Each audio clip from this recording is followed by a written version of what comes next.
Big game coverage live from Glendale, Arizona. Powered by AA Best Bail Bonds, Southern Recipe Small Batch Pork Rinds, Texas Cheer, and by 94.1 San Antonio Sports Star. Welcome back to the Blitz here on 94.1 at San Antonio Sports Star in Phoenix for our AA Best Bail Bonds Radio Road coverage. I'm Jason Minix. He's Joe Reinagel. Ryan Leaf joining us now. It's our annual tradition to catch up with old friends, man. How's everything? It's great. It's really good. It's always good to see you. Always hear from you before the Super Bowl, or when you shoot me text when you're up at Washington State with some pictures and things like that. Yeah. Well, I'm going through the facilities there in Pullman, and you're all over the place up there. And, it's cool because I went to the Apple Cup this year for the first time. And, my wife's a Wazoo type and her whole family. And we finally go up there because Eric Morris was the OC and Cam Ward the quarterback.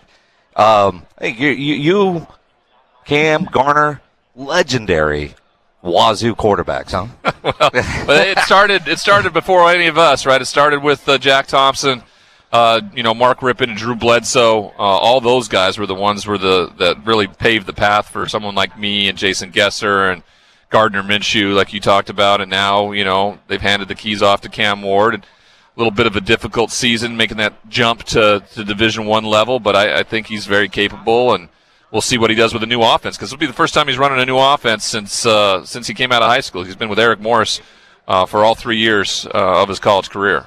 I had no idea that all those quality quarterbacks came out of Wazoo. I mean, it's crazy. You educated me on something. It's amazing. And locally, Bledsoe was from Walla Walla, Washington. Mark Rippon was from Spokane, Washington. I'm just down the road in Montana. Coach Price had a huge hand in all of that. Jack Thompson was his quarterback when he was at GA, and then when he became the head coach, of course, he's worked with Mark Rippon, and of course, Drew Bledsoe, who ended up being the number 1 overall pick. So, he's had a real hand in developing great quarterback play his whole career. I think about as we visit with Ryan Leaf here on Radio Row. You and I first met at Super Bowl 50 in San Francisco when Datwin was working here, and you weren't even thinking about doing media. And now you have more media jobs than I think anybody else in the business, man. I don't even know if you can name all the responsibilities you have. I'm really grateful. Of course, when you met me, it was the first time I'd really made any kind of sort of public appearances ever since I walked out of prison, right? I didn't necessarily know if I wanted to be in the public eye until I found out what my purpose was. And it was about sharing my story, and then it was about getting back into the football aspect of things, not because it's what, it's important. It's because it gave me everything, and it's a way to give back and utilize that platform. And so, I was a mercenary for a long time, really, right? People asked me to do something, I did it. I need to be moving. I'm like a shark. Like, I'm not good just sitting at home and kind of twiddling my thumbs. That's not a good space for me. So, I do as much as I can. I have a heck of a time doing it. I found I can be pretty good at it, and I think that's probably a big reason why I keep getting the jobs, is because I work hard and I'm good at it. Ryan, when you look back, obviously, you went through some downs, no question about it. But and maybe it's easy to say now, but when you look back, all of that with what you're doing now and the people you're helping, I don't want to say was it worth it, but I mean, do you see why you had to go through that, I guess, to get to this point? Yeah, I think that, any of us that are still here, our story is impactful. Mine's not any more important or less important. I'm grateful for having gone through what I did. I don't recommend it to anybody, but I'm grateful for it because it's given me perspective. It's given me an understanding of what's important.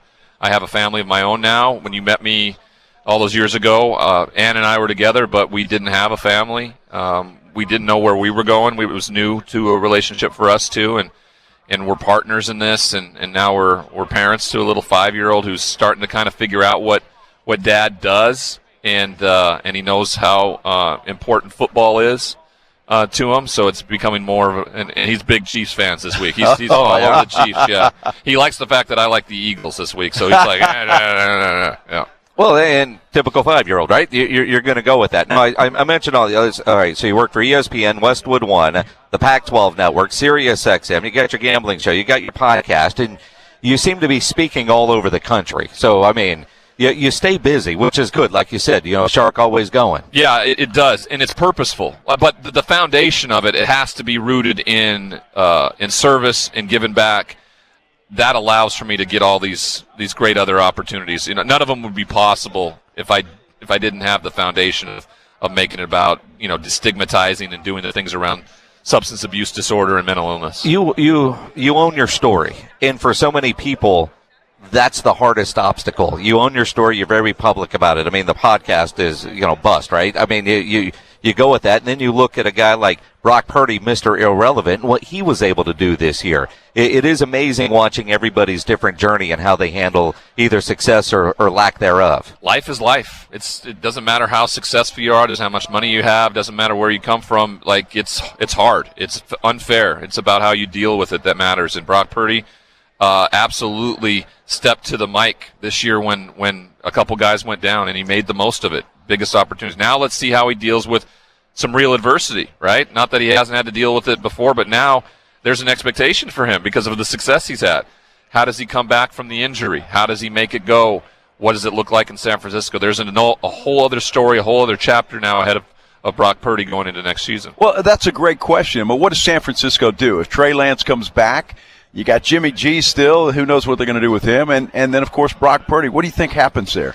Well, you had the main man, Joe Montana, step in and have some comments this week about how Jimmy G's been really successful there. He's the guy who's a starter right now. You don't know what Trey's going to be. You don't know where Brock Purdy's going to be with the injury. What you have in the most stabilizing form is Jimmy Garoppolo. So if I'm Kyle Shanahan, and he ruled this out the other day, but he also said it a year ago, Jimmy Garoppolo would be on that roster. He would. But I do believe that Trey Lance has to get the look. The guy has played in 17 games since 2016. There is no data. Now, if he can't stay healthy, he can't stay healthy. But there is zero data for you to just throw somebody away in this instance after you moved heaven and earth to go to number 3 to get him. You have to see what he's capable of. I'd bring Jimmy back as the backup quarterback. I'd run with Trey Lance as a starter, and then see where Brock Purdy is in terms of his rehab with his elbow. And you're in a good place, San Francisco. You're in a good place with the possible opportunity to do this. Ryan Leaf joining us here on the Blitz in Phoenix on Radio Row here on 94.1 San Antonio Sports Star. We are the home of the Dallas Cowboys. What are your thoughts on Dak Prescott? I like Dak. Sometimes I feel like he puts too much of the pressure on himself, trying to make plays that he doesn't necessarily need to make in moments, especially with the way the defense has been playing. I do want to thank the Dallas Cowboys and Jerry Jones a ton for just absolutely handing Kellen Moore to the Los Angeles Chargers. I just appreciate you a ton, and your Christmas gift is in the mail for sure.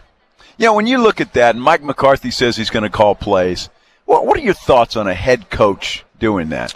Well, I mean, you have a pretty good idea. I mean, but as a head coach, you have to micromanage a ton of stuff all week long. How you have to be really invested in what you do offensively, which he is. He's been doing this forever, so I don't have a problem with that at all. When you hire an offensive coordinator, you want the offensive coordinator to have ownership and do that, and that's what he did with Kellen Moore. He clearly wasn't happy with the outcome, and unfortunately, I think Kellen Moore was a scapegoat in all this. He certainly wasn't the problem.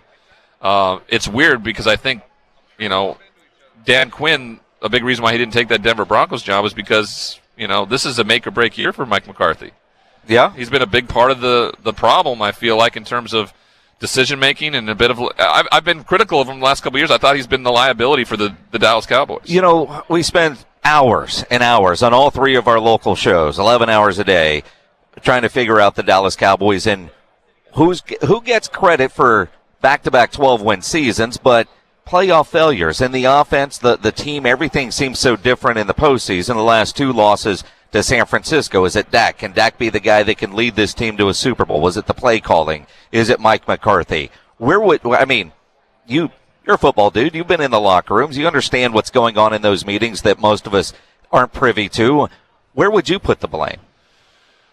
Well, I think some injuries were a big part of it. I think losing Pollard was a huge factor in that football game. I really do. Ezekiel Elliott, of course, and all the money that was placed into that percentage of the cap, I think ended up being a bigger problem than a lot of people do. The health of the offensive line, where they built some really things. And, Jerry Jones gave me an opportunity. I'm a huge fan of his. I just don't, I think, see him as a general manager winning a Super Bowl. I think he may get a chance to, if he's just an owner, to win a Super Bowl again. I think you have to put somebody in that position that knows the job better. It just does. It's a different thing, and it's not a slight on him at all. He knows football better than anybody. He's groomed his kids to take over and be a part of it. I don't. You wouldn't be a failure if you go win a Super Bowl without you being the general manager. I know you would feel much more like a success, but come on, dude. How much more of a success do you have to be, right? I guess you're looking for those little things, but I do think that ultimately for them to win a championship, I don't think Jerry Jones is the guy in the front office pulling the punches. I'm going to steal an idea that my partner Jason has here, and I want to get your thoughts on that. With the amount of money that quarterbacks are making now and the amount of money that they're going to make, I mean, all these young players that are going to make a lot of money, should that be different or counted somewhere different on the salary cap? Because it seems like you pay a quarterback that much money, you don't have much money to spend anywhere else. Well, I mean, the salary cap, is pretty large now, and there's a significant number associated with quarterbacks, but capologists and general managers have ways of moving things around and doing some things differently. It's just a matter of what you do with the contracts, and it's a big part of it. If you can get a rookie quarterback on a rookie contract, like you had with Patrick Mahomes during the early run, like you have with Jalen Hurts right now in this situation, Joe Burrow over the last couple years, right? This is a recipe for some success, but you got to hit it right in the draft, and that's difficult because you just never know, because your team is usually bad when you're bringing a guy in, and if they don't have the ability to transform and change like the environment in that facility, you could be in a tough scenario. And then you love to have the problem that, let's say, the Cincinnati Bengals are about to have, where you find the right guy, you have a lot of success, and now you got to go pay him and figure out a way to do it with a high payroll quarterback on the roster. Ryan Leaf joining us here on the Blitz. You hear him on Sirius XM. You've got your TV show, The Straight Line, Westwood One, Pac-12 Network, ESPN. Lot of jobs there. You look at the game this week. You said earlier you're leaning Eagles.